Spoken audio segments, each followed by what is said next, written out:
Venemaa alustas oma sõda Ukraina vastu tohutu raketiarsenaliga, olles valmis oma vastast tulega üle külvama ja hetkega terveid infrastruktuuri osi hävitama. Ja Kreml on kogu senise konflikti jooksul nendele vahenditele tugevalt toetunud, tulistades regulaarselt Iskanderi ja Kinzali ballistilisi rakette Ukraina linnade, asulate ja rindepositsioonide pihta.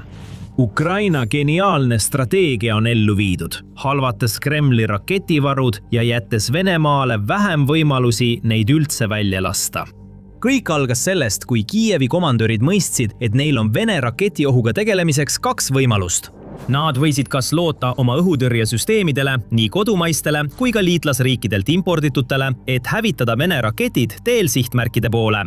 Või nad võisid hoopis hävitada Venemaa raketid juba lähtekohas, hävitades laod ja raketisüsteemid. Esimene variant oleks ilmselt 2 lihtsam. Teoorias peaks Ukraina lihtsalt paigutama oma õhutõrjesüsteemid ja laskma neil tööle hakata. Radarid tuvastavad lähenevad raketid ning laskeseadmed tulistavad välja tõrjerakette, mis hävitavad need õhus ja kõrvaldavad ohu kiiresti. Aga sellel plaanil on üks suur probleem. Vene ballistilised raketid on ühed kiireimad maailmas. Näiteks Iskander M on lühimaa ballistiline rakett, SRBM, mis suudab lennata kuni Mach 7 kiirusel, mis tähendab üle 5300 miili tunnis. Need raketid kasutavad inertsiaalnavigatsioonisüsteemide, INS, globaalsete navigatsioonisatelliitsüsteemide, GLONASS ja maastikukontuuride sobitamise tehnoloogia segu, et lennata läbi taeva ja tabada sihtmärke erakordse täpsusega.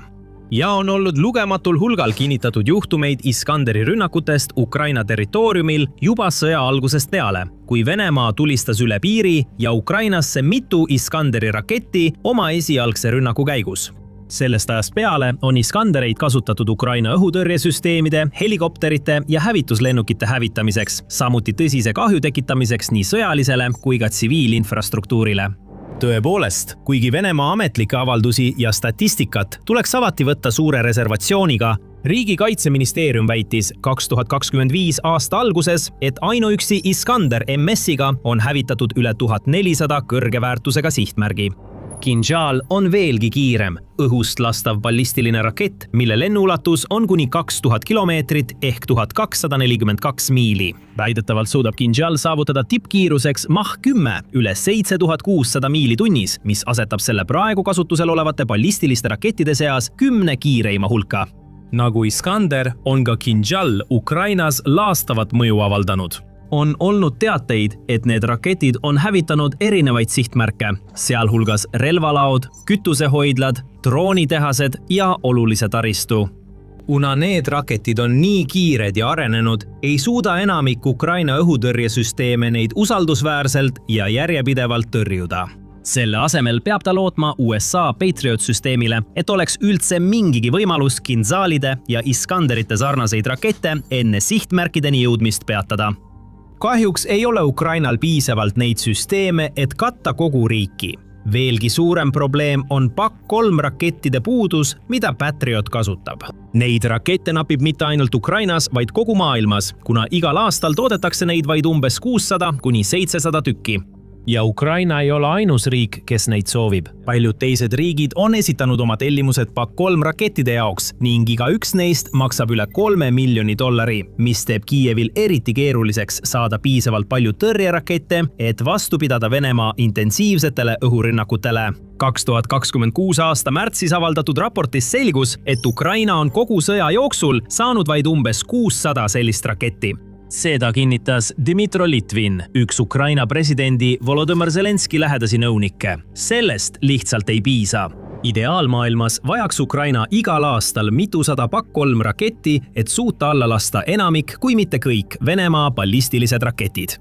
Aga see ei ole ideaalmaailm ja piiratud varude tõttu peab Ukraina oma Patriot-süsteeme säästlikult kasutama. Ukraina peab tuginema teistele õhutõrjesüsteemidele, et tegeleda kergemini tabatavate õhuohtudega nagu droonid ja tiibraketid ning kasutama PAK-3 rakette vaid konkreetsetel juhtudel, kui on suur tõenäosus tõepoolest ballistiline Iskander või Kinjal alla lasta. Isegi siis, kui igal aastal ei saabu piisavalt PAK-3 rakette, ei saa Ukraina lihtsalt loota, et suudab kõik Venemaa rünnakut tõrjuda. Seetõttu pidid selle komandörid kasutusele võtma teistsuguse strateegia. Nutikam, tõhusam ja laastavam strateegia, mis keskendus kogu Venemaa raketistardivõimekuse nõrgestamisele. Loogika oli põhjendatud. Kui Venemaal oleks väiksemad laovarud ja vähem stardiplatvorme, ei suudaks ta tulistada nii palju ballistilisi rakette Ukraina linnade ja asulate pihta.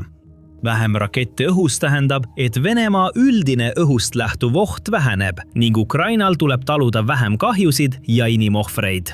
Kuid kuigi see plaan kõlab paberil lihtsalt, oli selle elluviimine äärmiselt keeruline. See tähendas, et Ukraina pidi välja selgitama, kus Venemaa rakette ladustatakse, kus nende raketiheitjad asuvad ning kus nende olulisi komponente nagu kiibistikud ja juhtimissüsteemid kokku pannakse. Kui see info oli olemas, tuli neil planeerida ja sooritada täppislööke nendele asukohtadele, kasutades omaenda droone ja rakette, et tekitada vaenlase varadele ja taristule võimalikult palju kahju. Õnneks on Ukrainal nüüdseks aastatepikkune kogemus droonisõja valdamisel ja mõjusate süvalöökide korraldamisel Venemaa territooriumil. Sellel on selles valdkonnas tõestatud kogemused ning iga mööduva aastaga on järjest rohkem edukaid rünnakuid vaenlase baasidele, rafineerimistehastele, logistikasõlmedele, lennuväljadele ja teistele olulistele asukohtadele. Ja 2025 aastal seadsid Ukraina relvajõud üheks oma peamiseks prioriteediks Venemaa kõige olulisemate raketibaaside otsimise ja hävitamise iga hinna eest. Iskander M tõhususe piiramiseks pidi Ukraina keskenduma nende mobiilsete maismaasüsteemide leidmisele ja hävitamisele, mida kõige sagedamini kasutatakse nende rakettide tulistamiseks. Kuna need raketiheitjad on pidevalt liikvel, on nende täpset asukohta väga raske kindlaks teha.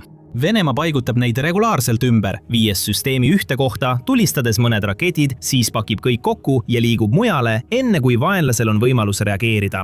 Lisaks, kuna nende ulatus on kuni 310 miili ehk 500 kilomeetrit, ei pea Venemaa isegi oma Iskanderi raketiheitjaid Ukraina piiride lähedale paigutama. Venemaa saab neid hoida suhteliselt sügaval omaenda territooriumil, kaugel väljaspool paljude Ukraina rakettide ja muu laskemoona ulatust. Mõne sõjaväe jaoks oleks nende süsteemide leidmine ja hävitamine peaaegu võimatu ülesanne, kuid mitte Ukraina jaoks.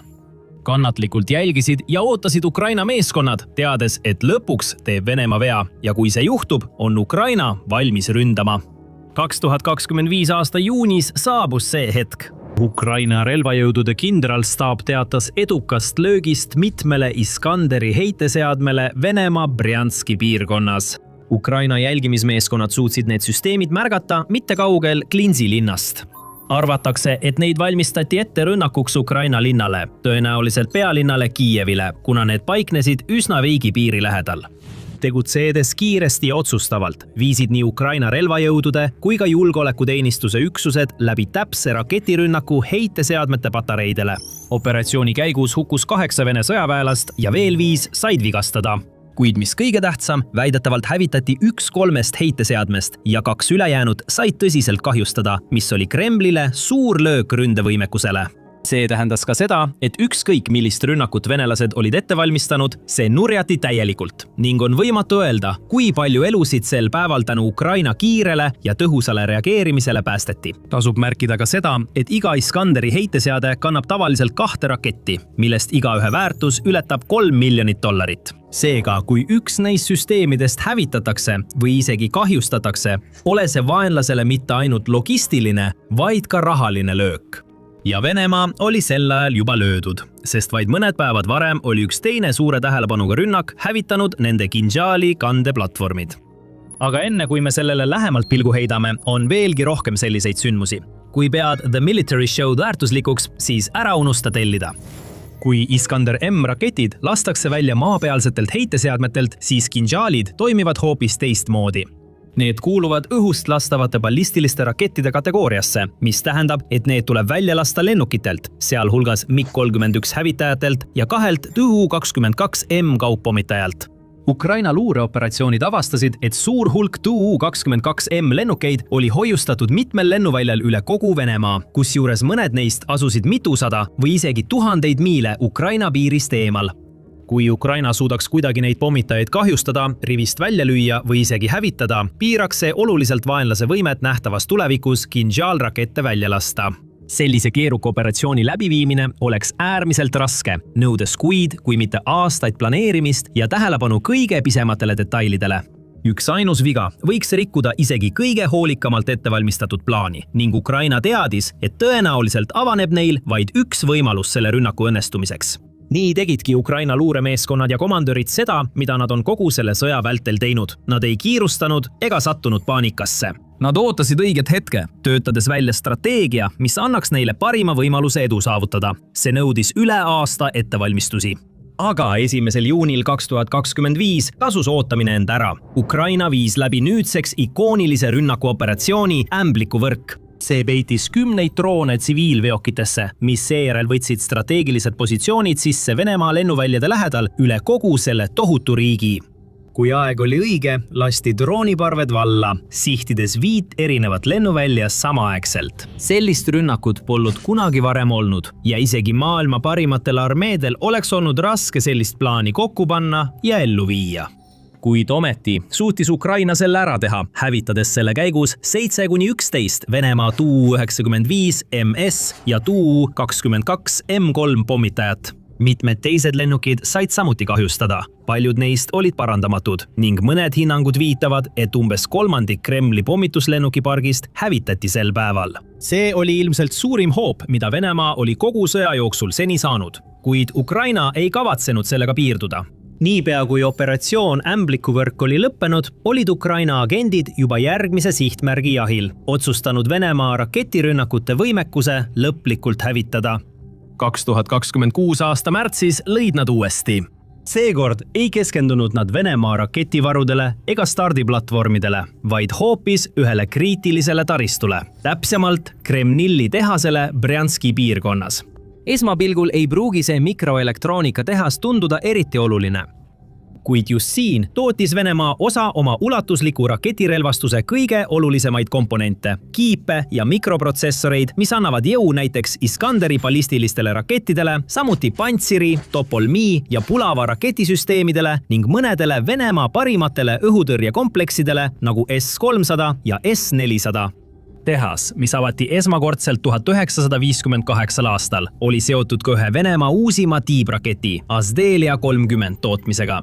Üle 1750 naela ehk 800 kilogrammi kaaluv lõhkepea ja kuni 930 miili ehk 1500 kilomeetri ulatus, see rakett pole mingi naljaasi. Seda saab lasta Su-34 lennukilt ning arvatakse, et Venemaal on üle 120 sellise konkreetse lennuki, mis võimaldaks tulevikus Ukraina sihtmärkide vastu korraldada massiivseid õhurünnakuid. Ukraina on juba selle raketi hävitavat jõudu näinud.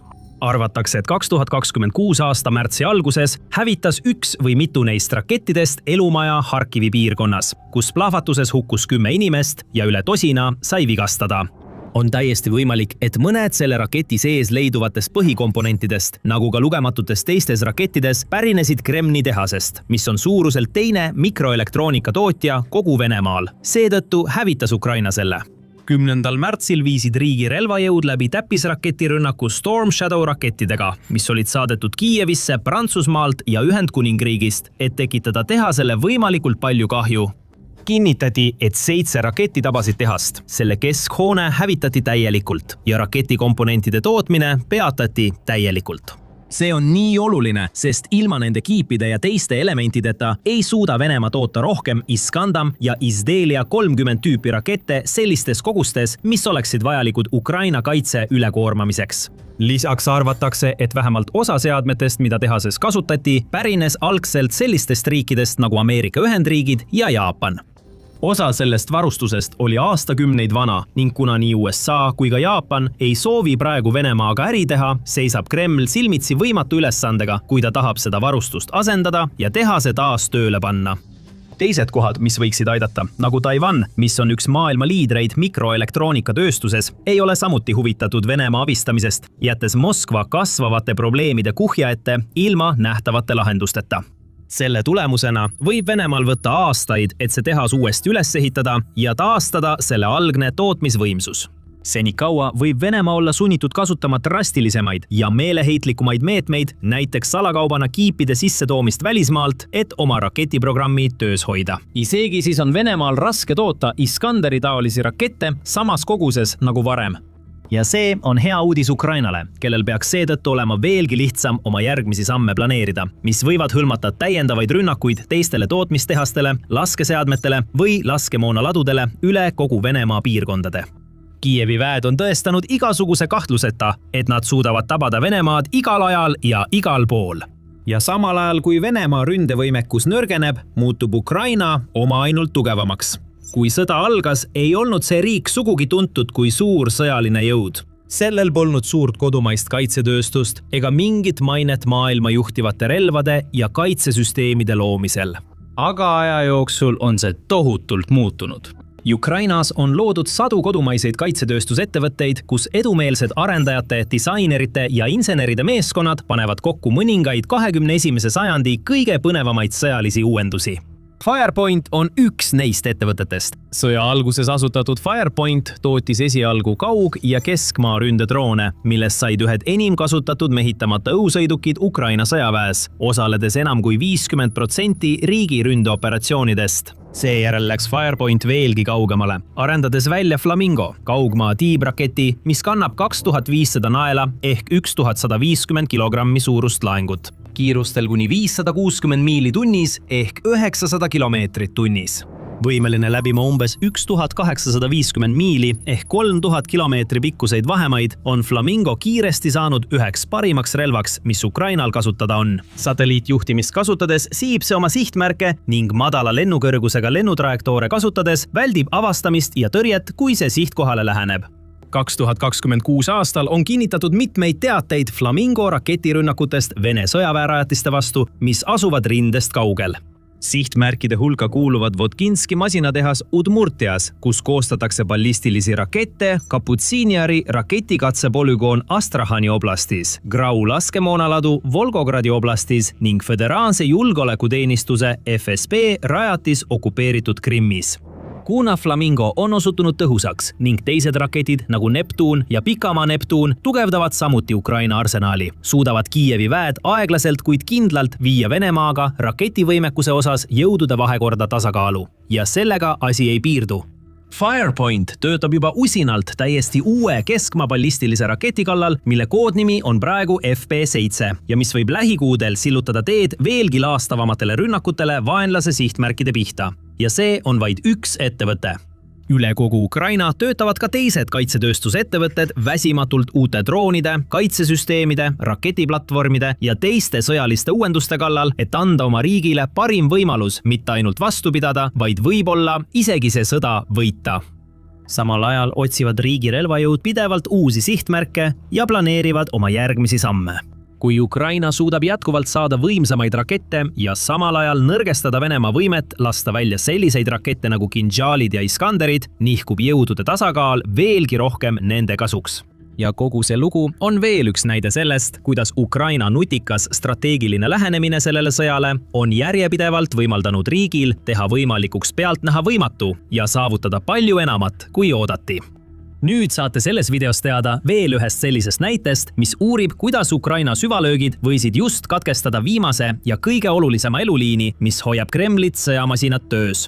Või vaadake seda videot, et saada teada järgmise põlvkonna tehisintellektil põhinevatest Ukraina droonidest, mis juba külvavad hirmu Vene sõdurite ja nende ülemate südamesse ja võivad olla piisavad, et muuta selle sõja kulgu viisil, mida keegi poleks osanud ette kujutada. Ja lõpuks, kui soovite rohkem analüüse, ülevaateid ja uudisraporteid Venemaa-Ukraina sõjast ning teistest olulistest konfliktidest, siis tellige täna The Military Show.